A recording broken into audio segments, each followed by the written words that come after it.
Once upon a time in the beautiful city of Venice, there lived a kind and generous merchant named Antonio. Antonio loved helping his friends, especially his best friend Bassanio. One day, Bassanio told Antonio that he wanted to marry a beautiful and clever lady named Portia. But Bassanio didn't have enough money to travel to her home in Belmont and ask her to marry him.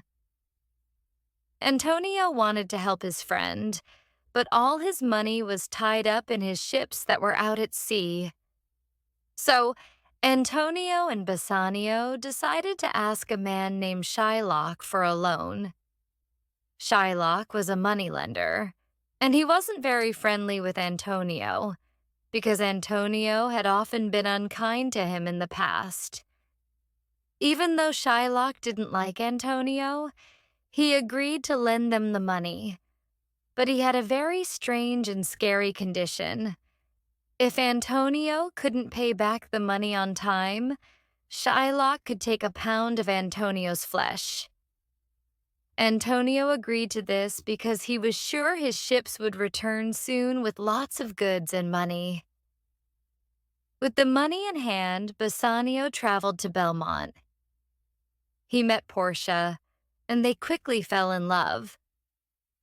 Portia was happy to marry Bassanio, but while they were celebrating their marriage, bad news came from Venice.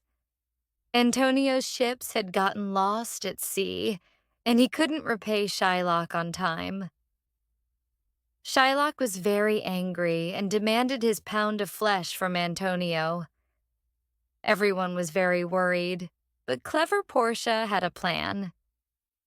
She dressed up as a lawyer and went to the court in Venice. No one recognized her because of her disguise. In the court, Portia argued that Shylock could take a pound of flesh from Antonio, but he must not spill a single drop of blood because the agreement didn't mention blood. Shylock was shocked because he knew it was impossible to cut flesh without spilling blood. Realizing he had been outsmarted, Shylock had to give up his claim. Everyone in the court was amazed by Portia's wisdom and cleverness. Shylock had to leave without taking anything from Antonio.